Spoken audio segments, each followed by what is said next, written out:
the way we use natural and chemical is misleading. Chemical doesn't mean bad, natural doesn't mean good. So it's like we should not use it. I would say least processed. So if you want to go real natural, it means, oh, I picked the mango from the tree, I cut it and put on my face. That's like the raw way of doing that. Right. But when you say, I don't want to use any chemical, it's a wrong word. I would say synthetic chemical that is not available in the nature. So we make something that doesn't exist in nature and we add to our product, like some of the dyes as a color. But beauty is 100% related to health. You put that on every day. Some people, they put it like 3 times a day. Yeah. So nobody has studied what that 1% synthetic material do to your body in the long term.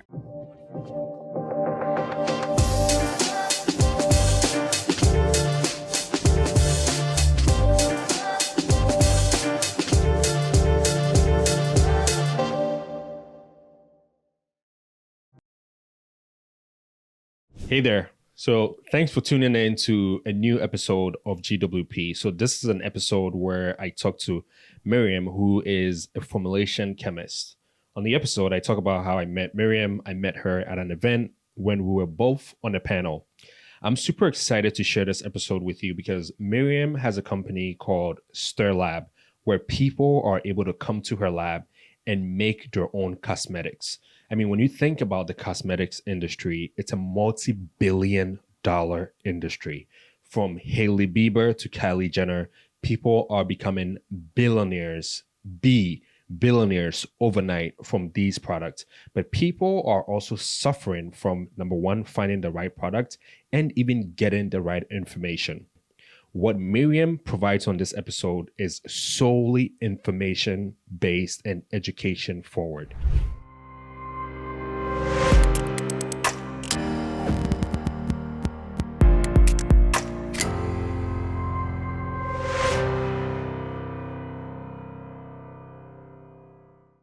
She's educating you about your skincare routines, why she started StirLab, her origin, and even some of the endeavors that she's faced as an entrepreneur, a woman entrepreneur on this journey. I hope you enjoy the episode. I hope you find it very, very useful and insightful. And if you do, be sure to share with a friend or someone that needs to hear something like this.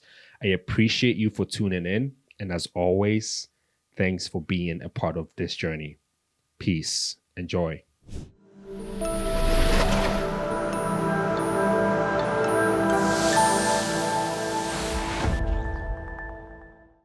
All right, welcome to a new episode of GWP. Super excited for this episode. Obviously, I'm always excited for a new episode, but I think this one is going to be definitely special.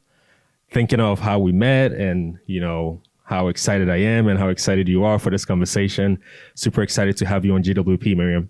Thank you so much for inviting me. I was super excited. I'm like, I have to go see Papa and be on a podcast with him. Yeah. So, thank you. Yeah, thank you so much. I appreciate it. And, if you've been following this podcast, our goal is to bring you relevant information. And so when I meet people that have the right information, the right experience, the right time also is really important. When I find people like that, I'm always excited to bring them to the podcast. So taking it back to where we met at a fashion show / gala / tech event where we were both on a panel. We spoke at that event. Event was amazing, and we connected. And that's when I learned about what you're doing, which is with StirLab, an amazing initiative that you've taken. But you didn't start with StirLab. You started from somewhere, and then now you're running StirLab. So tell us about your journey. Okay, yeah. So actually, I moved to the States in 2009 to go to grad school, get my PhD in chemistry. And I started working in Incorporate for about 10 years, being a formulation chemist in automotive industry, lithium-ion battery, and then 2024, I decided to have my own, company. And my daughter initiated that when she was asking about like, Mommy, I want to go buy a lipstick. And I'm like, okay, let's go. And I'm reading all these ingredients in the back. And no, I'm not letting you buy anything. I'm going to design and build a whole lab for you. And you can make that in my lab. So, so I started with completely different industry. And then I spent a year learning about like skincare and beauty product, and I educated myself, and I completely pivot to a different, category, and carrying all the expertise I had from my experience. So that's where I am now. Yeah, that's really exciting. I'm really fascinated that your daughter was kind of the starting point of all of this. And so you went to school to be a chemist, right? What are some of the surprising things you learned like throughout that journey that most people that use some of these products that we use now don't know and they should know? Yeah. So the reason the Stirbar Lab exists is I wanted people to know about ingredients that goes into their product, and they don't just trust on the marketing and what is labeled on the back of the product. So as a chemist, so I understand that, but just ordinary people, when they come in, they just read the label and they say, oh, it's vegan, it's cruelty free. These are all like buzzwords, and they say, oh, so I trust and I buy. But as a chemist, when I say like, oh, it's vegan, I go in the back and I say, oh, it's vegan because beeswax is out, synthetic wax is in. So that doesn't correlate with me. Like, it's like no for me. So when people come to my lab, they have the options. We have beeswax. We have wax from plants, but it has been through a very excessive process. So I transfer my education that I learned in a really simple way to a very ordinary customer. Yeah. So that's what I'm doing. And from the whole chemistry year at school, I realized that beside making things, everything has to be really transparent. Where is it come from and how is it made? And so that whole process made me to replicate in the lab that I just designed, that everything from raw ingredient all the way to product has to be very transparent. Yeah. Speaking of transparency, I think the beauty industry, and before the cameras started rolling, I think we started talking about this, but the beauty industry is ubiquitous. It's huge, and the growth trajectory is even bigger. But there are these big players in the beauty industry, like the Unilever, the Estee Lauders of the world, and so on. And are there like some sort of like gatekeeping that they do to make sure someone like you that's providing people with natural products is not able to essentially either educate people or even penetrate that market? So, I don't know, 100 years, the way we buy beauty product is we go to a store and buy it, any product. Yeah. And then even like food. Yeah. But then people realized processed food, and they started to go, okay, I buy my own banana and I want to make my own smoothie instead of just going and buy a pre-made, juice or smoothie on the shelf. Yeah. But it didn't happen over time. So it's just recent. Yeah. So people used to buy everything packaged in the box. But now people are more shifted to more organic. I want to know what's in the product, and I want to make it. I think same for the beauty industry. Even myself, I have always been, buying beauty product, cosmetic from store. But it's really different way of thinking now to buy product. It's the experience behind it that I think Gen Z and all new generation really into it. They are not now buying, they need the knowledge, and that knowledge would be best if they have at the same time the experience. So if you get the knowledge while you're making something, You empower them. They have the experience. They get the knowledge. So it's completely different way of the big brands that the way they sell, the product. It's a little bit slower. Yeah. But I think it's more useful for the next generation. Yes. So I think health-wise, mental-wise. So I think it's completely different approach. But some of them might say, oh, it's a nice idea. But some say, oh, you need to have branches in all cities to make it possible. But that's my goal. Yeah. Yeah, I'm like, I want to do that. I want to have branch in every city. People come and make their own. Yeah. Not mixing things, extracting, do chemistry. Yeah. And but the big companies, like, they have thought about this, that new generation, they need to experience. Yes. So they are thinking about it, but they haven't stepped forward to make it work. But it's out there. So they know they have to shift, pivot, but nobody has done that yet. Yeah. Yeah. And there are a lot of things about this industry that people need that I was learning about, getting ready for the podcast, that has still not been done yet. And I'm super excited to dive into that stuff. But what I want to talk about right now is, if someone is listening to the podcast, most people know our focus is to provide information that helps people to build wealth, right? So someone might be wondering, how does wealth connect to this conversation that we're having right now? I think there's a correlation there, right? Because health is wealth, and wealth is not just about money, right? It's also about how you feel, where you live, what your, the kind of products you even use for your skin, for example, or even the kind of food that you're able to eat. So there's a nice correlation there that I think people should, be able to think about. So let's dive into this a little more and talk about StirLab and the processes that goes on behind the scene to then allow people to actually create products that are from natural ingredients, literally ingredients that they're able to see. So when I was learning about what you do at StirLab, I saw it's a 4-step process, a really simple 4-step process that people go through at the lab.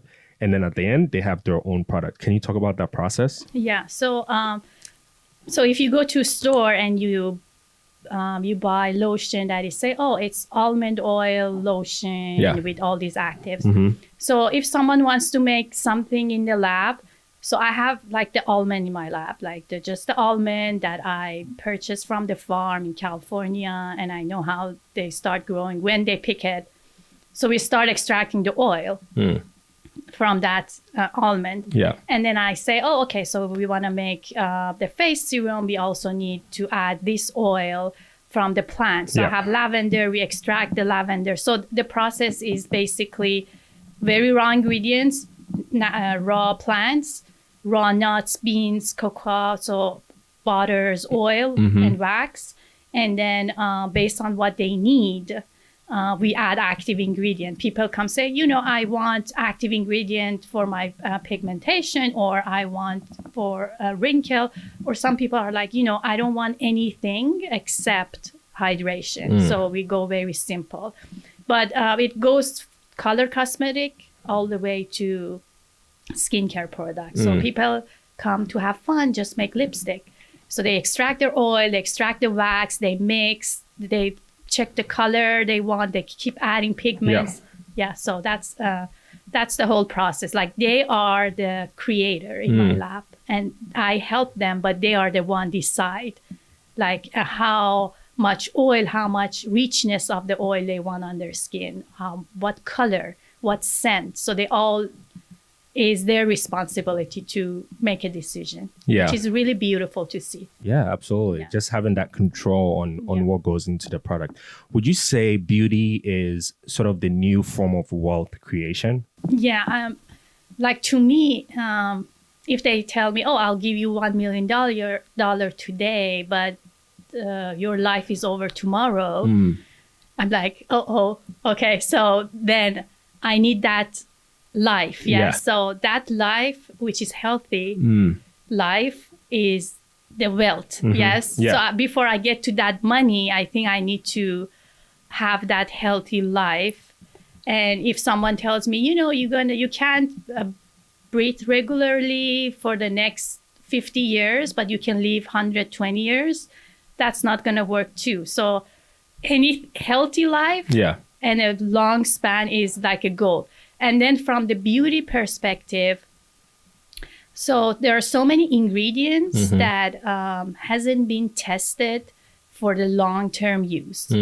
So it takes longer time to figure out it's not good for your body. So we start using them and we start banning them. So the reason I want to go natural is, so I have to clear that first, natural and chemical. Chemical in chemistry means any chemical component is chemical. So even the natural apple that you pick from the tree has chemical compound into it. But the minimum process make it stay in a raw form and the least change. Once it's go to the process, once you pick the apple, it goes bad. So if all the chemistry changes, you get the juice, you put it in the fridge, you take it out, add the sugar. These are all like changing the whole chemistry of like the apple. And so the way we use natural and chemical is misleading. So is chemical doesn't mean bad, natural doesn't mean good. So it's like we should not use it. I would say least processed. So if you want to go real natural, it means, I picked the the mango from the tree. I cut it and put on my face. That's like the raw way of doing it. Right. But when you say, I don't want to use any chemical, it's a wrong word. I would say synthetic chemical that is not available in the nature. So we make something that doesn't exist in nature and we add to our product, like some of the dyes as a color. But beauty is 100% related to health. You put that on every day. Some people, they put it like 3 times a day. So nobody has studied what that 1% synthetic material do to your body in the long term. So that's why I'm trying to avoid that. And then I don't want to see in 10 years, 15 years, they say, let's just ban this dye 5 because not good for you. But it takes time. Testing takes time. So, but if I do just a very natural way of making my beauty product, then I feel like more safe that, this chemistry exists in the nature. So my body would accept that better than something that is just not out there. Yeah. Wow. So much education that you just dropped right there. Because I think even myself, I associate good with natural. Right. And then when I hear chemical, I'm like, it's not that good. No. This is just the stolen word from chemistry word. Chemical doesn't mean bad. It's just, it means stuff. Everything has chemistry and chemical into it, the whole universe. So we should not separate. But even I can say something natural that is toxic, like castor oil, the shelf around the bin is, I can make resin and basically kill an animal or someone, it's just that bad, like toxic. It's natural, right? But like I'm saying, so it's not always, hey, chemical is bad and natural is good. But I would say least processed. The way you make juice, like, do you like to make a juice fresh, or do you want to buy a juice that has been made 2 months ago with preservative? So it's at the end it's juice, but different way of process. And different way, what kind of fruit they use. Is it from the farm of that they picked this year, or the fruit is, they pick it from like a month ago? So these are all matters if you want to go into detail. Absolutely. Man, I hope we're going to be able to get into as much detail as possible on the podcast. But thank you so much for breaking that misconception. I think only a few minutes into the podcast and you're already debunking some of these myths. So thank you so much. So I definitely want to take a step back and talk about your upbringing. Are there certain parts of your upbringing that made you very interested in beauty?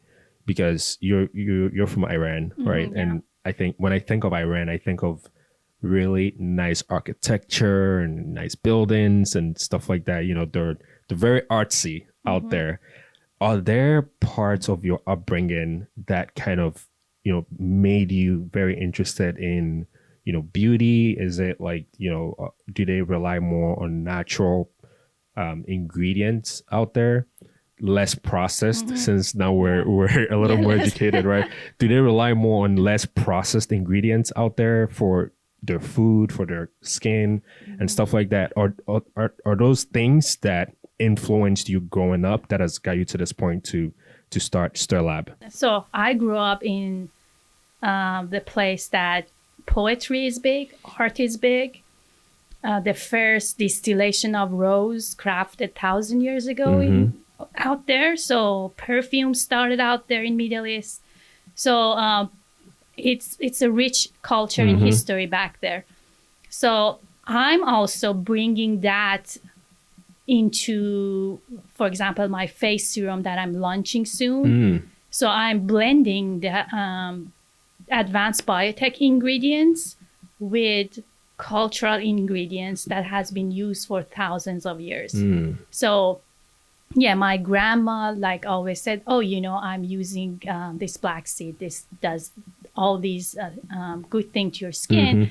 My mom, my grandma's mom, they all use that for many generations. So I'm bringing that and I'm mixing that with the advanced biotech ingredients.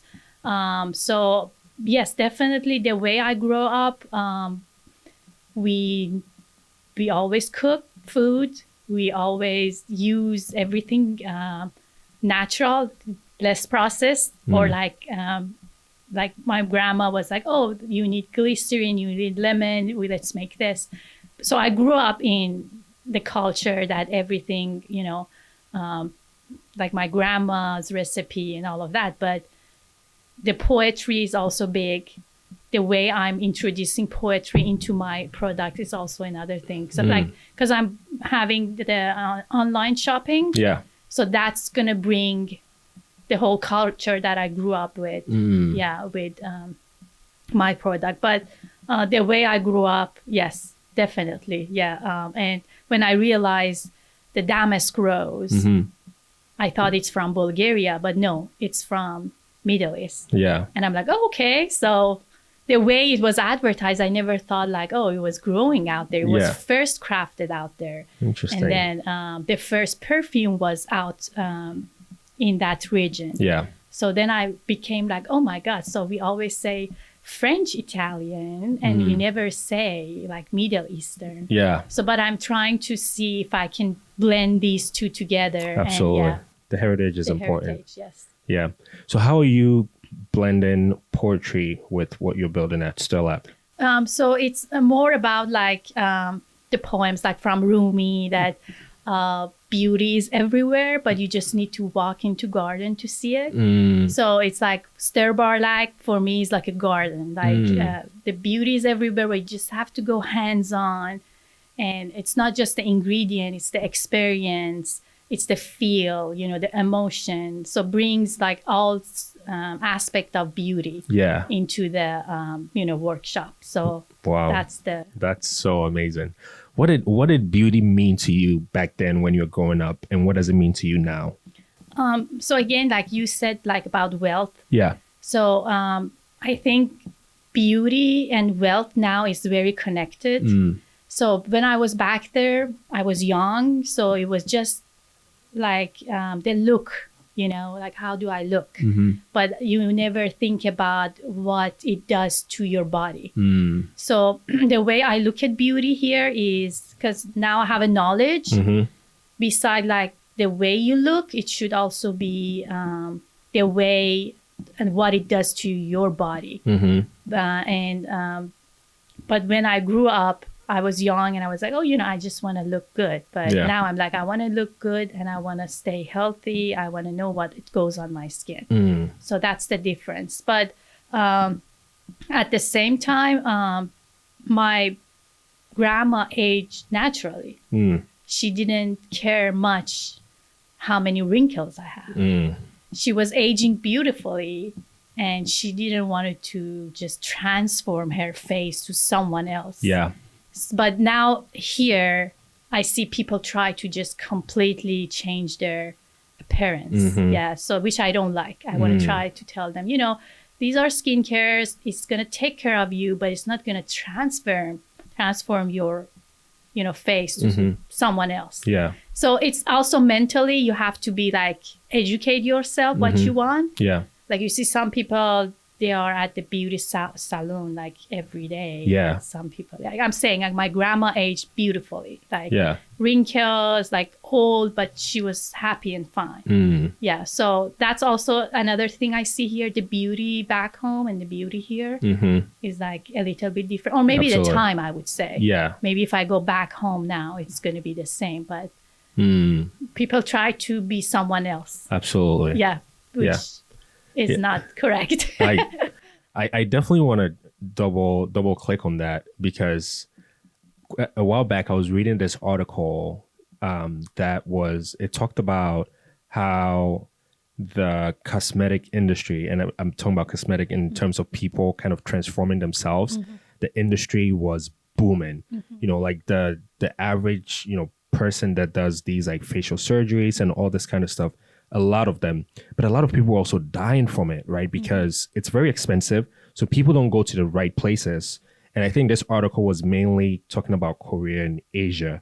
So they were doing things to kind of like start to regulate the industry and so on.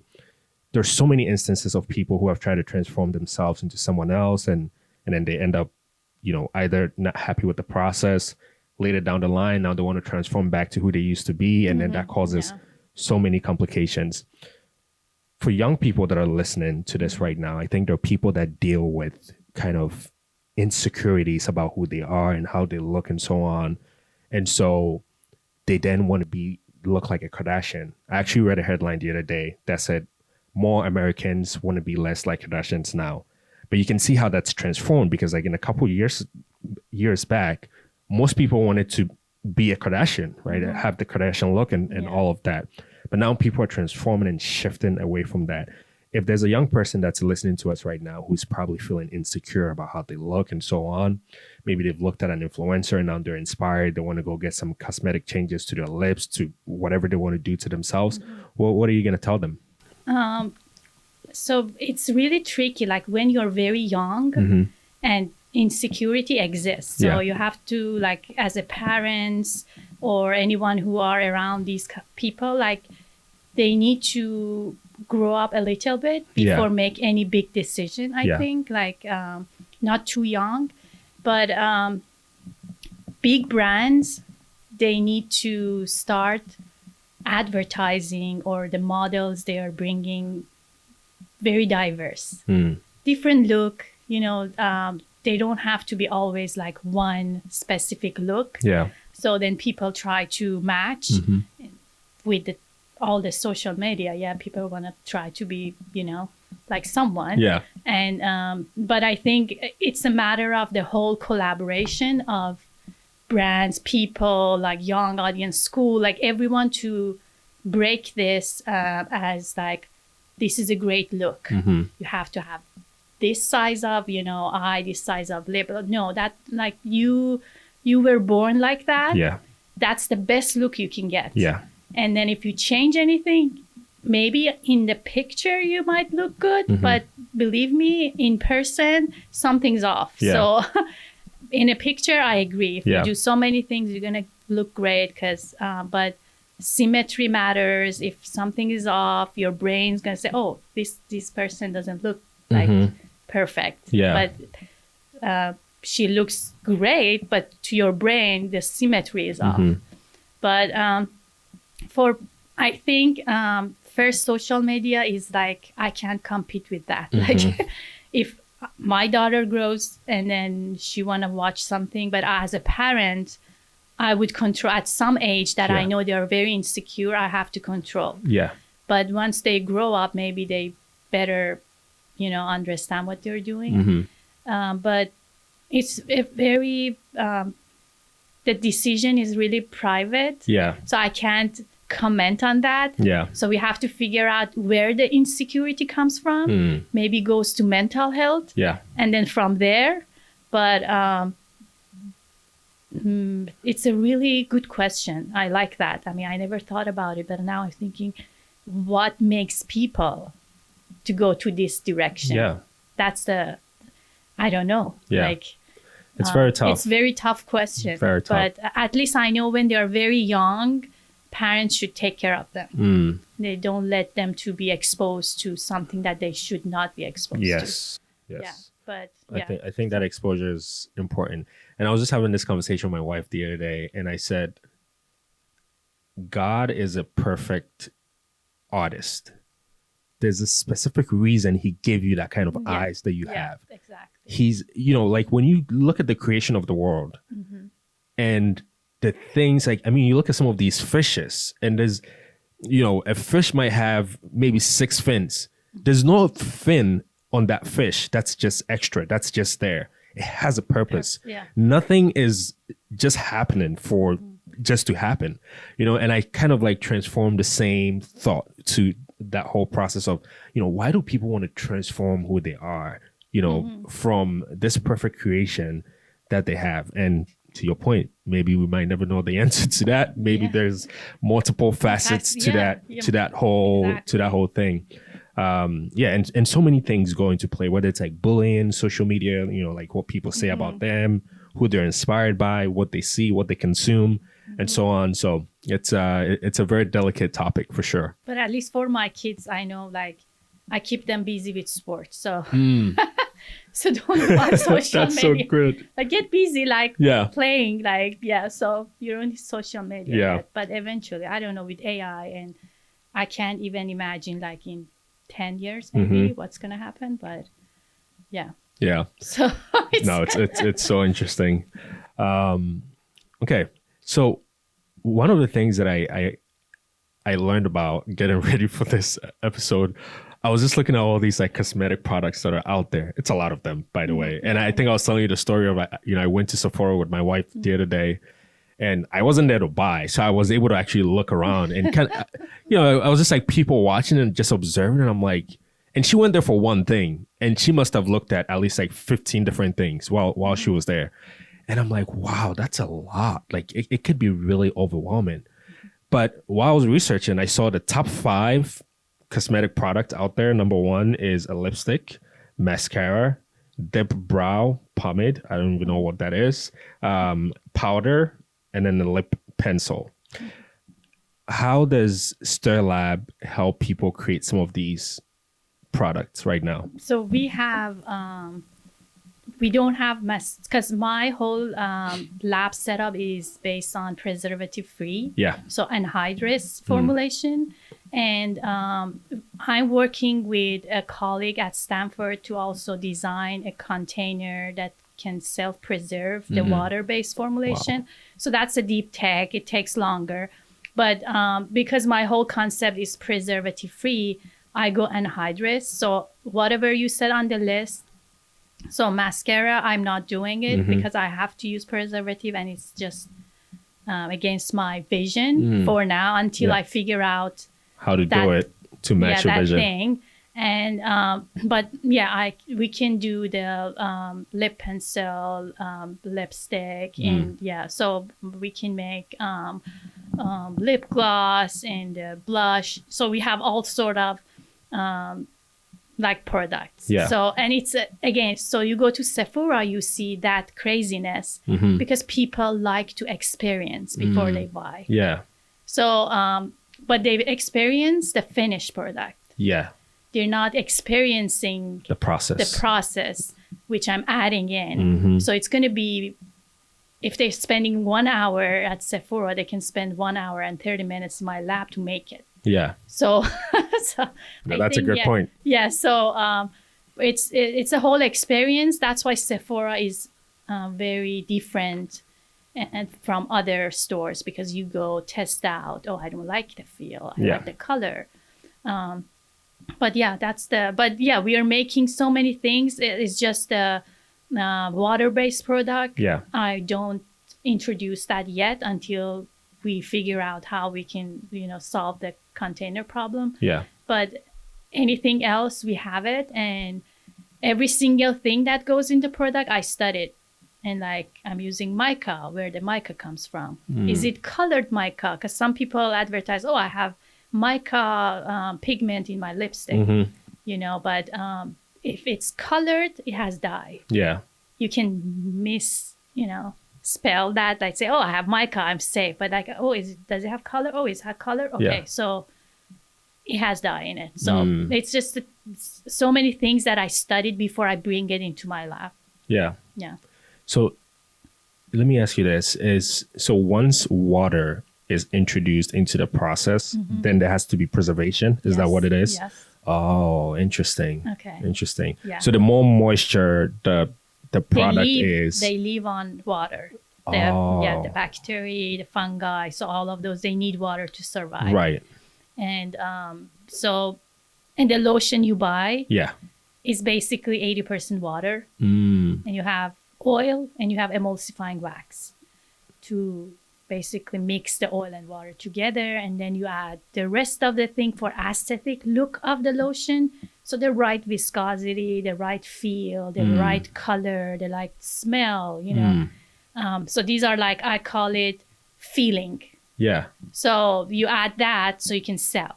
Interesting. So, but actually the whole lotion, the active part is the oil and maybe the active ingredient that does the job of wrinkle and everything, but the rest might be something for the product to goes on the shelf. Yeah.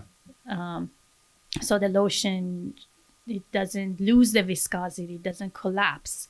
So we add something to make it like more fluffy or like, so there are so many things to it, but it's just the oil and water, and then you have water, you add preservative. Yeah. So there's no way you can go around it. Right. People does that, but it's not a right way. You do more harm to people if you say I'm preservative free product, but you have water. Interesting. So I'm thinking of lotion right now. It's kind of funny, but I've probably used a ton of different lotions in my life. I've used cocoa butter, I've used CeraVe, you just name it. What is the one thing that shouldn't be in my lotion? Like when I get out the shower, when I pick up my lotion, what's that one thing that if I see on that ingredient list, this thing has to go in the trash? I think the aldehyde releasing ingredient, I think now FDA started banning all those. Like, so those are the one that started to get banned. Like, I think that's something, there can be so many ingredients that they can release aldehyde. So I can't name all of it, but it's something that if you see 20 years ago, 10 years ago, it was okay. But again, now they say, oh, let's just get this out of our formulation. Or retinol is very popular, but they start to add like the higher percentage into the lotion. But now the European organization, they started to say, oh, it's vitamin A, and it's if you use it 3 times a day, you get more than what you need, vitamin A in your body. So you should not go more than 0.3% of the retinol in your daily routine. So now they're taking all these products out of the shelf, which are above that percentage. But they start in Europe. Once it takes time to get here. But of course, like that's another example. Like retinol is big, but now it's a like discussion about the percentage. Shouldn't be too high. It's not good for the body.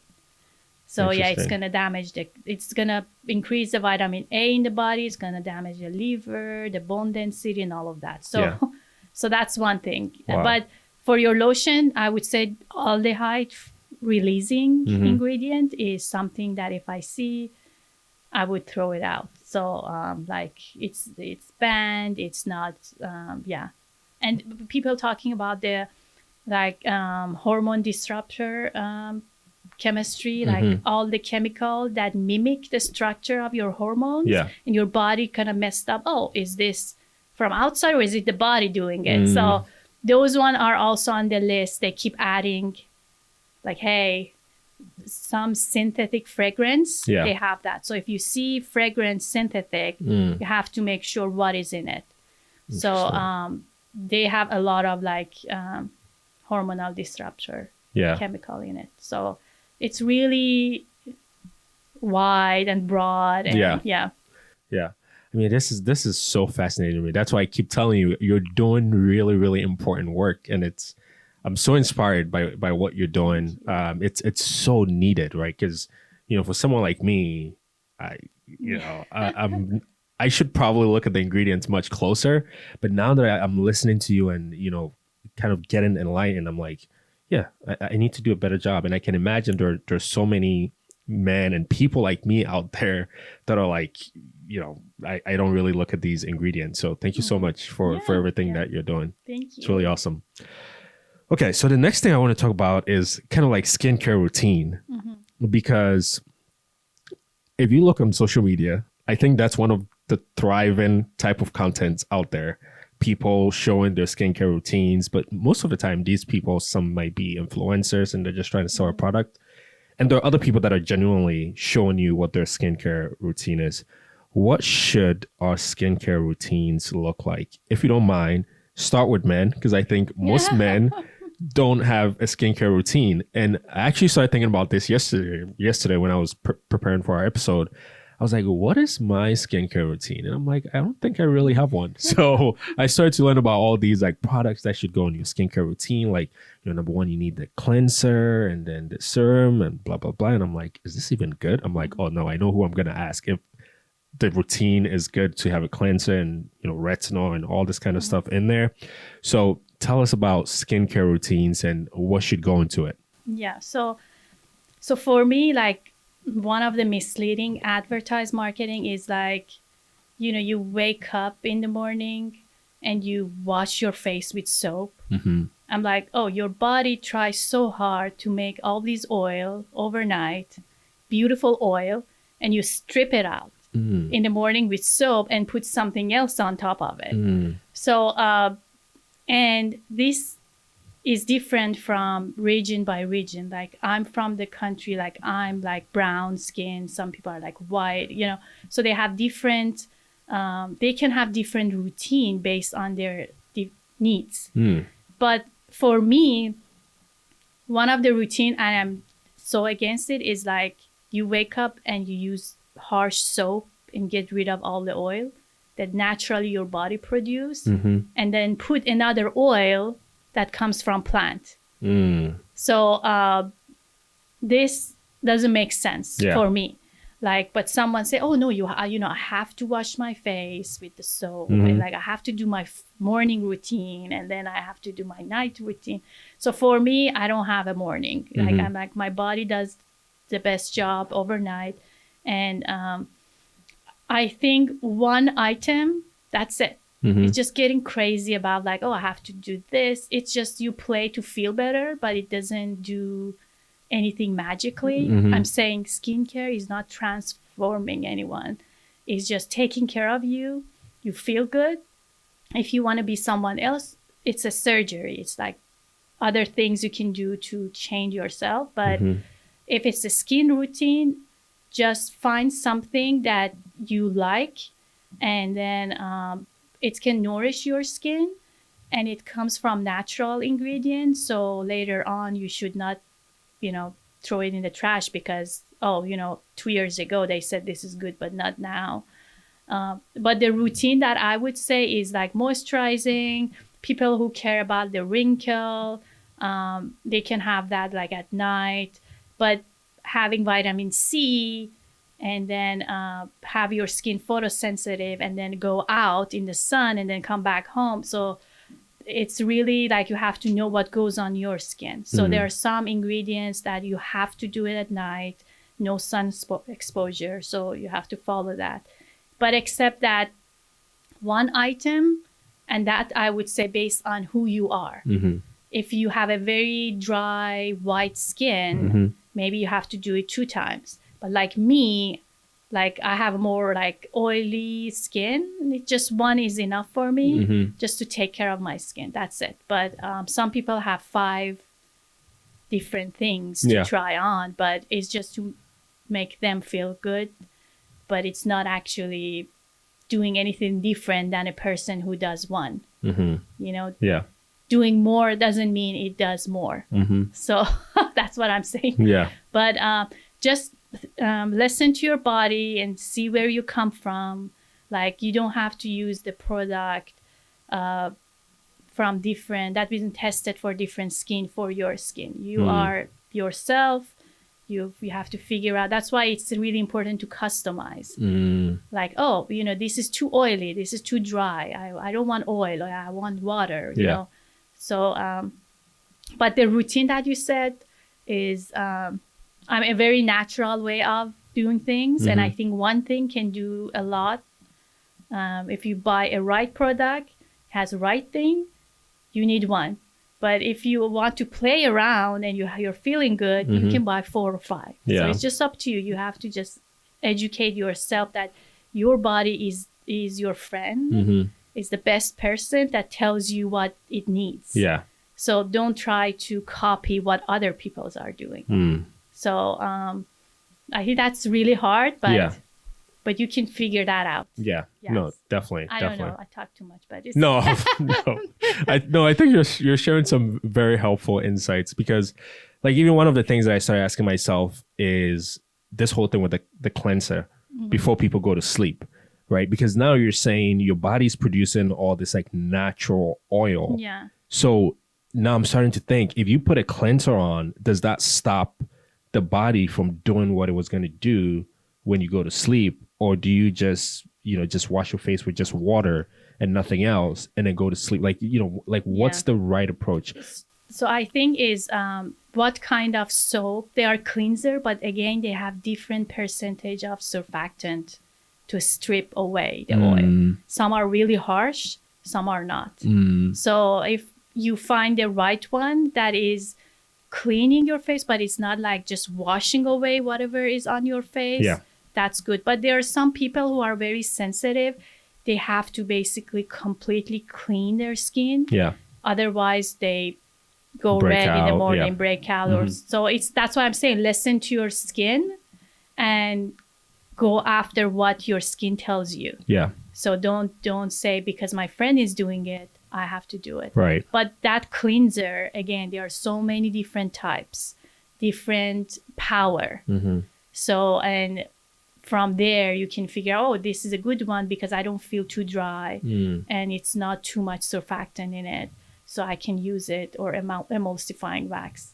So, but that's what I say. So I like body's oil. So I'm not a big fan of like cleaning and like putting something else. So, but the active ingredients, yes. So if I have to deal with my pigmentation, so I'm gonna add like a lotion that specifically does that job, you know, but not doing it because someone else is doing it. Yeah, that's awesome. Did I answer your question? No, you did. Okay. You did. Yeah, you did. I think it's a matter of patience, trying things, figuring out what works for you. And like you said, there's a lot of product out there. Like you see someone's makeup bag and it's like a suitcase. And I'm like, oh my God, do you need all this stuff? You know, and so there's so much to take from what you shared. So thank you so much. So I definitely want to shift into business more, kind of like business trends, especially with the natural cosmetics. I think I was telling you before we started recording, I was looking at some numbers, and some of the numbers are outstanding. Especially, I think, starting from the 2000s, there's a shift towards wellness, right? People are kind of wellness conscious more. People want to live more healthy lives and so on. And I think, that headline that I mentioned, less Americans want to become like, want to be kind of like Kardashians. I think that probably relates to that more, where people are becoming more conscious and saying, you know what, natural is good, embracing it more. And I think the numbers back it up, because natural cosmetics, 2025 is projected to derive 55 billion 2025. But by 2034, it's supposed to be 122 billion. That's a huge jump for natural cosmetics. And so I think of StirLabs and what you're doing. And, you know, when we started, you're like, you know, I just got started and it's, you know, it's heading in the right direction. Numbers don't lie, right? The numbers are giving you the signal. So when you hear numbers like these, like what do you think about that? I mean, I know it's a huge number, and you know, there are big players who basically try to take the big part of the pie. I know now the AI comes in and then they have, we formulated something with AI, it's cheaper, this is a new molecule. So there are so many things with like a bigger player. Yeah. And I mean, I didn't start it because I thought it's gonna, I see the news, but I started it because I wanted to educate people. But when I read all the news, I'm like, it's big, but you know, it's also very crowded, like market. Like everyone nowadays, they can say, I made something and then I want to sell it on Etsy or you know, things, they have to be also tested. The ingredient you're buying, where you're buying from, these are all important too. Yeah. So it's a huge market. There are big players. AI comes in. There are so many things coming with the AI in beauty. You go check your skin and they say, based on your skin, you have to buy this product. These are all coming out. And investors, they have invested million dollars in the AI in beauty for customization. I think for Stirbar Lab, I hope that the way we call natural, so what you see, they say natural product, but what does it mean? Natural product, does it mean you have this product that has 1% of almond oil, or is it, what is that definition? So I think from that definition, maybe 5% can be real natural product and the rest would be other things. But the way we market it is just natural. Like I think the meaning of the natural is really, it has to have a definition. And based on that, we say, it's a $2 billion market for natural. Yeah. But I would say maybe that's for beauty product. Let's just not call it natural, because you can say anything natural. Yeah. Even if you go to the market, buy food, they say natural. Yeah. And like, oh my God, okay, what does it mean? And you read and I'm like, okay, an apple is natural. Yeah. And then everything processed after that goes into chemical process. Yeah. So it's processed. Yeah. But so it's a big market, but I hope I'm going in the right direction, but my definition from natural might be different from what is out there. Yeah. Yeah. I don't know. No. But it's a maybe in like 10 years I'm back here. Hey Papa, I'm here. Like I'm a big player now.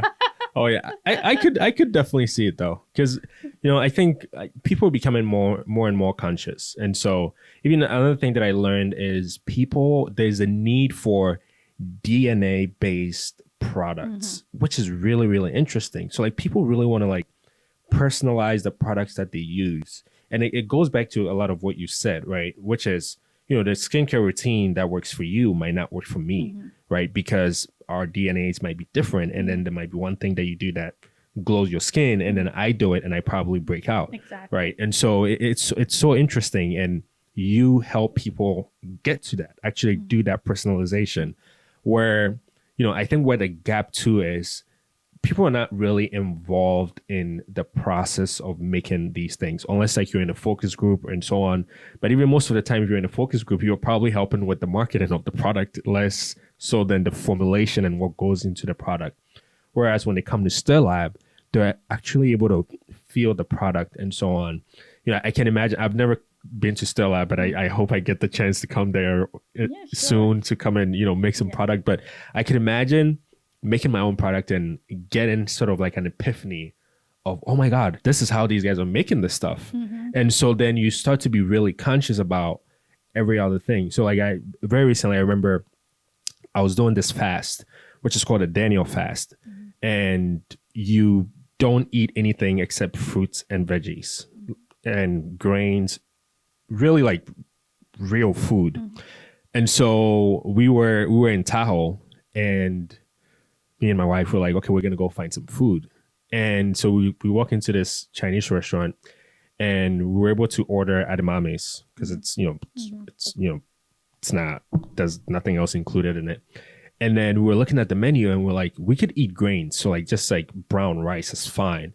So we go to the guy, and we're like, they had this rice, and we're like, what do you guys cook this with? And the guy's like, I don't know. And I'm like, what do you mean you don't know? Like, you work here. And then he shows us the bag of rice next to him, and he's like, that's the bag. You can read it.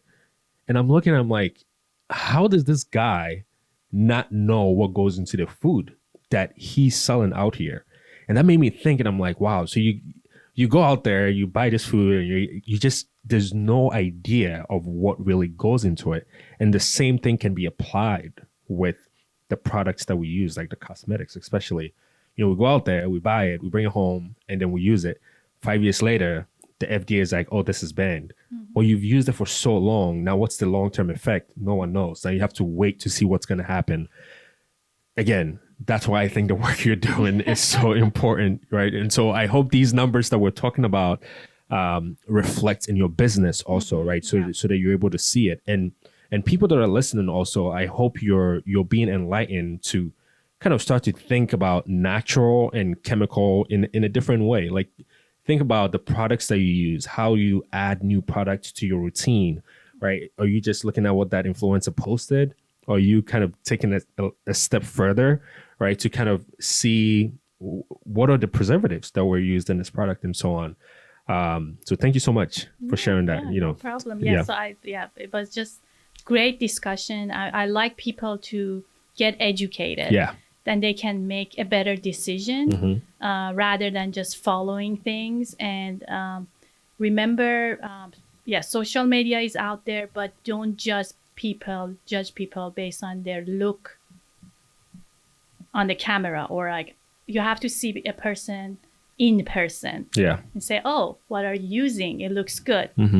But influencer, they can like use filter, whatever, they look different, and you're like, oh, I want to be like her. So just be careful of like what you're watching. But yeah, I'm glad that I came here, like, and I hope the audience, some of them, they now know about like natural, chemical, like what does it do to their body, and make a better decision. Yeah. No, definitely. I hope so too, because it's really important. I think one thing we haven't talked about too much is waste also, because a lot of this stuff, there's also the waste aspect of it.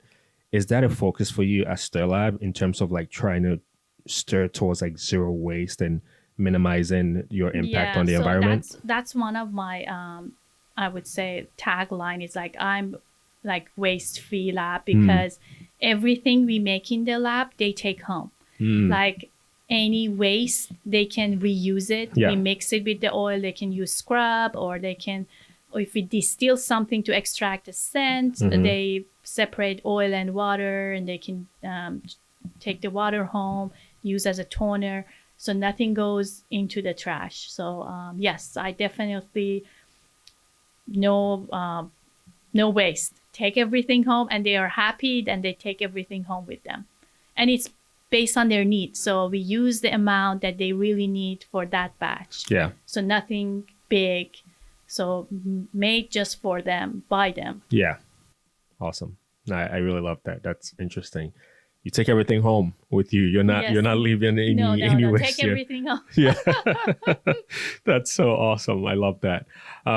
Okay. So another thing I want to talk about is your entrepreneurial journey with StirLab. So, in the beginning, you talked about how you worked in the corporate, you learned, and then you kind of, transition into StirLab. Can you talk about your entrepreneurial journey? Are there things that you've learned that has inspired you, or are there things that you've done so far that if you could go back, you probably do differently? So things that I would do differently. maybe I would start it earlier. Wow. Because, I had this idea a little bit in my mind, but if I tell this idea to you, it looks really like strange. Like, I want to make a lab that people can make their own product. Yeah. And people say, what? That was like, I had this idea like earlier on, but people were like, what is that? And it was the time that nothing existed yet. Nobody cared. Like, oh, I go buy thing, you know, I don't want to spend time making it. Yeah. And then, but after 10 years, and then I'm like, oh, now I have a daughter. She's asking for it. I have this idea. Maybe it's the time. And so I had this idea just on the paper. Yes. Yes. And so solo founder with the idea sitting on my table. And I'm like, oh, I have to make this happen in the lab. So I have to buy everything. Yeah. Set it up, make it happen in 2 hours. People don't want to stay in my lab for 6 hours to extract things. Yeah. So I spent 4 months doing it. But what I would do it was like, I would do it earlier. I mean, I learned a lot working in corporate. I was always R&D, research scientist in the lab doing things. I was also teaching at university at some point. Wow. Chemistry. So I put, all my knowledge, all my experience together to make this a little lab or little chemistry class for people. Yeah. So, but yeah. And the thing is, you always start with something. Yeah. And you never know what's going to happen after that. So you start to like maybe 15 years ago, I wouldn't think that I would be here. Yeah. So it doesn't mean everyone has to start right at the thing that they really want to do and they're going to be 100% successful. So it's going to be a road that you follow, and then you end up eventually at the spot that you're really happy staying at. So yeah. So that's what I think. Yeah. So it's like, it's really interesting because it's not just my knowledge of being scientist, it's just so many things around it that I'm learning. Yeah. So I'm now trying to be everything, like putting all the hats. Yeah. So it's very interesting to see myself just not be a simple scientist. I can talk to customers. I can educate them. I can do marketing. I can do, business, all of that, which is fun. Yeah. It's not easy, but I enjoy doing it. Absolutely. It's a good, uncomfortable position. Wow. Yeah. you dropped a lot of knowledge there. You saw me say wow because I've talked to so many entrepreneurs that they would say, I wish I started earlier. And it's so interesting. But and to your point also, it doesn't mean you should start right away also, right? Yeah. But it's so interesting when I talk to them because, you talk to them, it's like, once you start seeing success, you start to think from the point before you started, when you were doubting yourself, when you didn't think this is a viable idea, when you're telling people and they're looking at you upside down, like, what are you talking about? The fear of jumping into something and not knowing what it's going to become and so on. And then you finally start, and then you see the impact that you're making for people. And then you start to wonder, what if I had started earlier? And that's not supposed to be discouraging. That's supposed to actually even motivate you more, right? Because if you should have started earlier and now you've started, then just keep doing what you're doing, right? And then even scale it up even faster, even more, get more people involved and so on. So thank you so much for sharing that. That's a really good one. I'm really enjoying this conversation. So if someone is listening to you, one of the things that you mentioned also is you're kind of like wearing many hats, right? So there's a guy in the corner right now that's listening to the podcast that's saying, Maryam, I hear you. Like, I really want to do this thing, but I'm only good at this one thing. And I'm not sure if I start it, what am I going to do about the business part? What am I going to do about the marketing part and so on?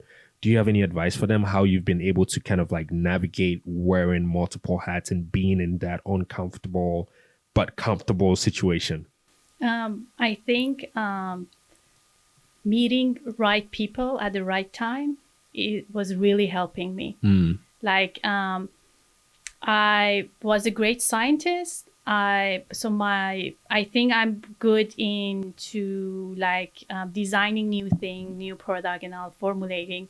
But I was lucky. Maybe lucky is not a good word, because I put myself out to be visible. Yes, to meet new people. Each people that I meet, they give me an advice. They have different expertise. They guide me through something that maybe take longer for me to understand. Yeah.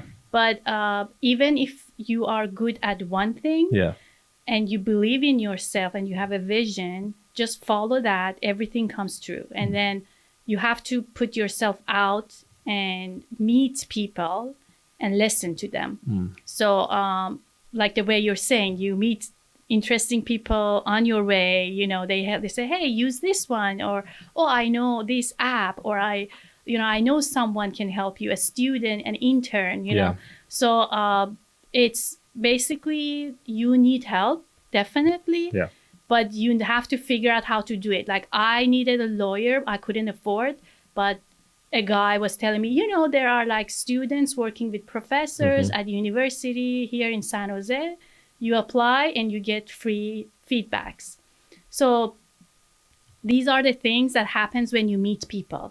So if you sit alone at home, that's not going to happen. No. So you have to go out, find people, and then for the part that you don't have a knowledge, gain that through the reading books, or I don't know, like the digital, books, or people.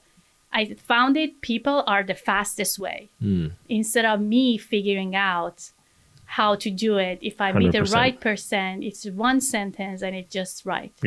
So even if you are good with one thing, it doesn't matter. So you have a vision, you follow that, and never give up. It's just going to come together, and you look back and I'm like, oh my God, I went all the way to this point, so I never thought about it. So so don't give up. It's just, and don't stay home alone. Like, just say, hey, I have to be lucky. That person is lucky. I'm not, because you're not out there.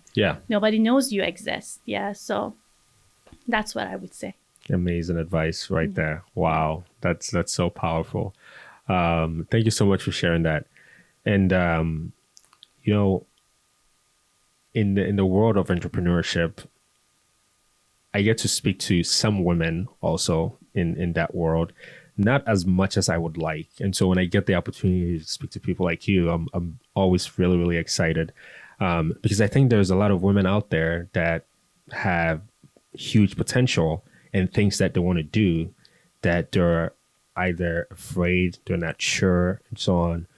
Along your way, is there any advice that you've gotten that's been really, really helpful that someone needs to hear right now? For me, it's like, you have one life to live. Yes. And if you have an idea that it's coming through your brain now, like every other month, like, oh, I have to do this, and it goes away. I have to do this, it goes away. So it means you have to do it. Like, so pick that and then just focus on it. No matter you're woman or like a 17-year-old kid that has a company, they have an idea. Yes. So age, sex, it doesn't matter. It's just, but if you have an idea, and like me, I had this idea 10 years ago, but it was just an idea, and it went away because people were like, oh no, what is that? But it came back again, it went off, came back. And I'm like, okay, I'm going to pick it up. Because it's something, like, why it comes into my brain, And for all these women, like, I think women need more support than men, as a group of women. Like, more power, more like girl shot, So for me, finding those founder like me, women founder, with the same, kind of like, we go out, have a dinner together, but we discuss the way we like, we have fun. So I think that's important too, to find women group, community that push you a little bit further up. So it's like, oh yeah, I know you can do it. Maybe men, they wouldn't say that, but it's like, yeah, you can do it. Maybe like in like a short term. But for women, it's like, oh, you know, it's like full paragraph. You can do it. You do that. You are powerful. So then they become like, oh, I can do it. Yeah. So they need that. Yeah. So I think community, exactly what you say, is really important for women entrepreneurs. So that's what I got benefit from. So now I became like part of NABO, the National Association of Women in Business. So yeah, so I'm on board of the Silicon Valley chapter, because they gave so much and they helped me a lot. So I'm like, I'm giving back. Yeah. I'm going to be back on the board. I'm going to help other entrepreneurs. And what I got benefit the most was the community and the help from them, the support. So if they are hesitate, they just need that kind of like push from their community, I think. Yeah. Yes. Yeah. No, I think that's really important. Like being in the right environment, especially when you have that crazy idea. Sometimes the difference is who you tell that idea to, right? Because you're going to tell someone and they're going to be like, are you serious? Yeah. You just find something else to do. Yeah. Or you're going to tell someone else and they're just going to spark a fire in you, right? Or they're going to tell you, oh, I know someone else you should talk to about this idea, right? And then that gives you that validation, and then the next step, and so on. So who you meet in the community is so important. Yeah. Like everything we talk about entrepreneurship is like community. Yeah. Like people around you to help you solve some problem, meet right people, you know? Yeah, I agree with that. But like women out there, don't hesitate. Just like, because you're women, it doesn't mean you have to step back. I know there are so many responsibilities. You're a mom, you know, you have to take care of kids, but find the right moment. I mean, there is no right moment. I always say, like, it's always like, do it. Yeah. So if you wait for the very, very right moment, it never comes. So I would say once you feel a little bit comfortable that you can take over, start do what you want to do. Yeah. So, and you need a little bit of I would call it girl shot. Like you go meet girls and you get like different power. Like, oh yeah, okay. I love that. Yeah. Girl shot. Yeah. Yes. Awesome. Thank you so much for sharing that. So maybe the last two things that I want to talk about, and then we can definitely wrap, because this has been a really, really good conversation. Let's talk about the future of StirLab, right? One of the things that I heard you say is, you know, you're on this board because they give you so much and you want to give back. You strike me as someone who gives back. Like when I think of StirLab, you're really giving back, like in a way that is massive, right? Like you're giving people back that autonomy to control the products that they use, which is huge. Like it's a lot of ways that you get that today. Like you think about, you know, AI right now, right? It's, you don't have that much autonomy, really. It's what is out there is what you get. You don't have that much autonomy unless, you know, there's people that are building their own product and so on and customizing. But you're helping people in such a massive way. What does the future of StirLab look like?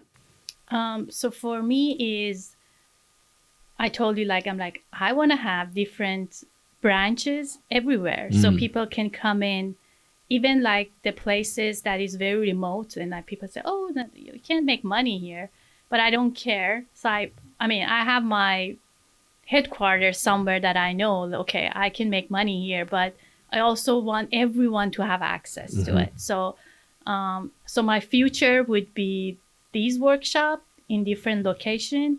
And one of the things that I'm really hopeful to get it done is the self-preserving container. So that's a big thing. But it takes longer, but that's going to be big if it happens. So that's going to be the future. And then I would have more chemists in different, locations. Yeah. And then maybe I have few products, the best of the best online, because I'm talking to customers. Yeah.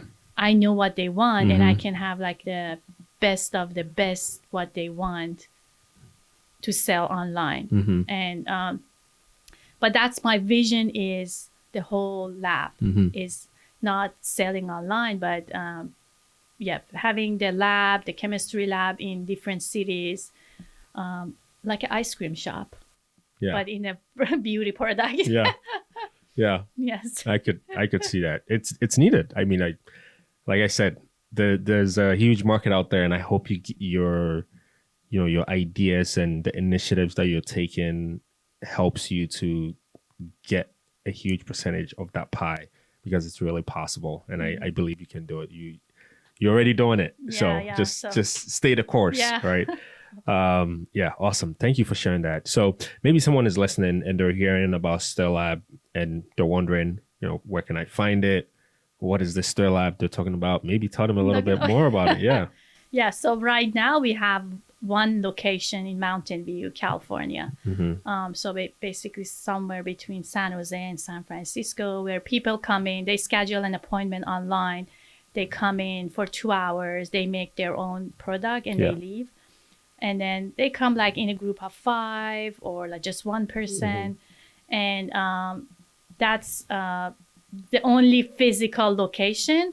But now we are introducing the online sale. So they can check us out at Stirbar Lab, Instagram, and stirbarlab.com to schedule or buy online. But it's mostly like a physical location that makes it very unique. But if someone just wants to buy a product, we only have 1 or 2 products online just now.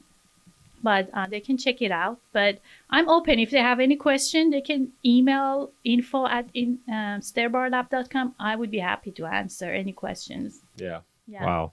That's a good resource to have, right? Someone that knows, has that much knowledge with formulation and so on. So thank you so much.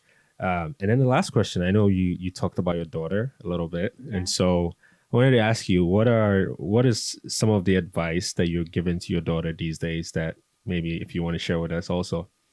So I let her do everything herself. So I don't, I want her to decide on everything, learn as a woman. Like, she doesn't need anyone to tell her what to do. She is the one that can grow independently and make a decision herself. She's just 7, but she's doing it really good. And I think that's going to help in future. If she has an idea or she want to do something, it's not like hesitation, because she already learned to do everything herself. So like the way I left the country is like, I told my mom, bye, I'm going to school with my single entry visa, she knew that I'm not coming back for 4 years. And I'm like, I'm so proud of her that she let me go. Because it's hard on her, but it was just because of me to thrive. So I want to be my mom for her. My emotion doesn't involve in like thriving her. So I try to step back and let her, decide like what she want to do. I mean, not crazy thing, but definitely. Yeah, we understand. Yes, we understand. But so I think my role model is my mom. I love would that. say I want to be her. Awesome. I really love that. And I'm sure there's some young moms, up and coming moms out there that will hear this, and hopefully it's good advice for them. So thank you for sharing that. The final thing that I wanted to ask you, if there's anything that maybe you wanted to talk about today that maybe I haven't brought up that we haven't talked about yet. No, I think I just enjoy talking to you, and like, so I love what you're doing. I know you're like amazing. Thank you. Like I came here, I'm like, oh my God, this place is just so professional. So like I want to go sit down. Thank you. We appreciate that. We appreciate that. So what you're doing is amazing. I've seen your podcast. That's why I came. I don't say yes to all, but like I came here. I'm like, oh, I know Papa. I like him. So no, I don't have any. do I have to ask? I know we can stop, but like, do I have to ask you anything? You want me to ask anything? If you have questions for me, why not? I mean, sure. Okay. Yeah. It could be a two-way street. It doesn't have to be one way. Okay. No, but maybe like, because you talk about beauty and wealth, and give me more, because I know you're doing things. Yeah. So I want to like hear about your side of view, like beauty, wealth, health, all of that. Yeah. Wow. It's like no, broad question. That's a good one. Well, we can start I with. I want you to talk too. Yeah. Sure. Well, we can start with beauty. I think in terms of beauty, there isn't much that I do, and so preparing for this podcast, I actually ended up learning a lot. Like, number one, I was born in Ghana, right? So, and I grew up in Ghana till I was like 17 before I moved here. You have no accent? That is cool. Yeah. we speak English in Ghana. So that's, I think that was helpful. That the Queen's English in Ghana, I think that was helpful. But I still have an accent for sure. Like you would hear it if you listen much closer. So I never used something like a sunscreen ever when I was in Ghana. No concept of it. Most people in Ghana probably don't even use that, right? And so, especially even preparing for this episode, like I start to think about all of these things. I'm like, I use a cleanser when I shower, but like, besides that, there's not much else that I use. And so, this was very enlightening for me. So in terms of beauty, I think the most I do is like get a haircut, get a shape up, and then I know I'm good. So there isn't much there with beauty, but health is definitely a big thing for me. Like my wife was joking, I hit the gym twice yesterday. I try to stay as healthy as possible. And I actually started working out when I was in high school. And I remember one of my buddies that I went to high school with, his name is Juan Patino. We would skip lunch and then just go to the gym so that we can actually have access to the gym. Because after school, the gym will be taken by the football team and stuff like that. And that's when I started, and I never stopped, really. And the way I looked at it also was, if I build all of this, habits and muscle and all of that, if I stop, I'm going to lose it and I'm going to have to start all over again. So I look at it that way and I'm like, okay, I can't stop. And also I think of how I feel after I work out. And it's like, I don't really need someone to tell me to go work out. Like, I know how I feel after I work out. And when I'm having a day, I know exactly where to go. I know the exact workout to do that's going to make me feel good. So like the health part is that the most difficult part of health for me is what I eat. And I think growing up in Ghana helped a lot, because the foods that we eat out there, we barely eat burgers. Nowadays, like that's like a thing in Ghana now, but burgers is not in our diet, really. Like my grandmother probably never ate a burger when she was alive, right? Like we don't eat that. And so those kind of foods was never really it wasn't around me growing up. So I don't even crave those kind of foods. But it's kind of like that calorie control, like controlling how much you eat and so on. I think that's like the biggest thing for me. Like sometimes I can eat. Like people who know me know I can eat. And so that's like the part where I think I can definitely do better with. And then the wealth part.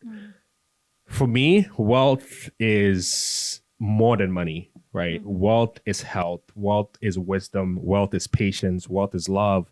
Wealth is family. Wealth is peace. It's literally everything for me.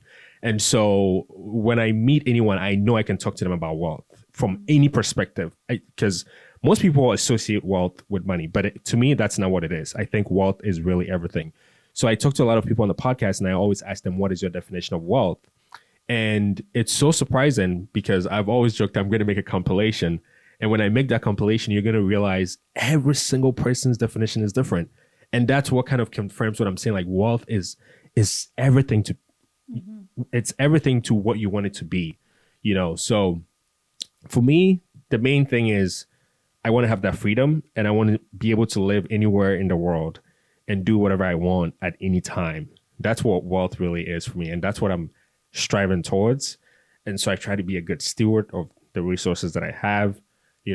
I try to give back as much as possible in whatever way I can, whether it's giving back people information, whether it's creating something for people to use, creating a podcast people can listen and share information, creating a platform where entrepreneurs like you can come on and share what they're building to the world and so on. So, you know, when I started a podcast, I had no idea what this thing was going to become, really. I really mean that. I started this thing in my bedroom with my friend Jomar, and he's an audio engineer.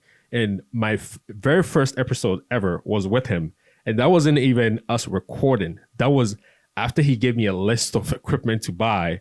We were like, oh, we're going to test this thing out. So we started recording that day. And I was like, bro, I think this can be the first episode. He's like, yeah, you should put it out. And I put it out. And I was like, okay, well, if I put it out, then I have to continue putting this thing out. And we've continued since, right? So it started in my bedroom. And then now, or what it's becoming, it blows my mind, right? And I think the potential is there for it to continue to grow and continue to give people value in terms of wealth. So, you know, I said a lot there, but yeah, those are the things. Amazing. Yeah. Thank you. That's what I wanted to hear. Yeah. Yeah. Congratulations. Thank you. You too, on all your success. Yes. Yeah. Well, this has been such a great episode. Thank you for that question, by the way. That allowed me to talk a little bit. That was awesome. Yeah. And so to close this out, like I said, I ask every single guest that comes to the podcast, what is your definition of wealth? Oh, okay. You gave me like the answer. Yeah, I give you a preview of that. Yeah. This is really like, I don't know. Like now you're saying, I think love is very important. Like you can be healthy, you can have lots of money, but empty heart, like no love. Like you can't love someone or you can't be loved. Maybe that's important. Yeah. Yes, you need money. If you don't have money to eat right, to do what makes you happy. So I think that's it. And I had another thing about wealth, like it was love, the money, and do what you like to do.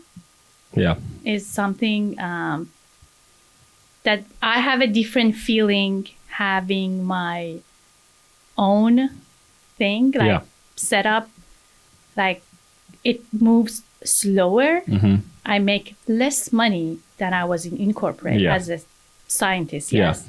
But it's going slowly, but I'm happy and I'm excited. Yeah. Every time I wake up, I'm excited. So I'm not like, oh, it's Monday or happy Friday. Like I'm like, yeah, it makes sense for me that time, but right now it doesn't make sense. Happy Friday? No. Yeah. Every day is Friday. Yes. It's not like that I'm not working. Just I'm so excited about what I'm doing that I feel so good that Happy Friday doesn't mean anything to me right now. But do what you like and have people that love you and you love them around you. That's important.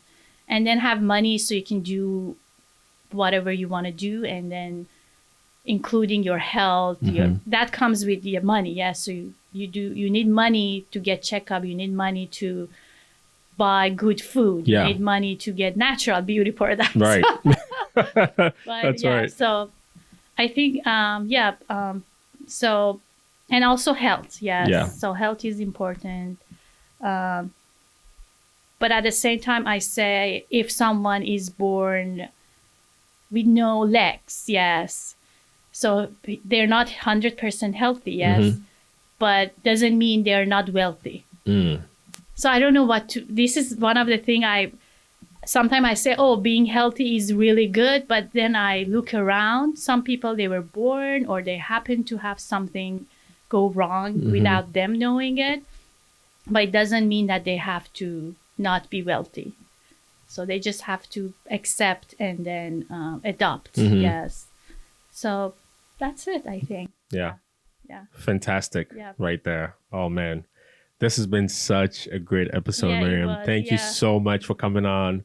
I really enjoyed this conversation. I feel like we can even keep this going longer, but we're over an hour at this point already. Yeah, okay. Yeah. I usually tell people, people ask me, how long is the podcast going to take? And I tell them, maybe an hour. And in the middle of the conversation, when I tell them we've been recording for an hour, most times they can't believe we've been recording for an hour. But yeah, an hour and 26 minutes in right now. Okay. So this has been a great conversation. Thank you so much for coming. You. I appreciate you taking the time out to come out to join us on the podcast. Thank you. Every second of it. Thank you.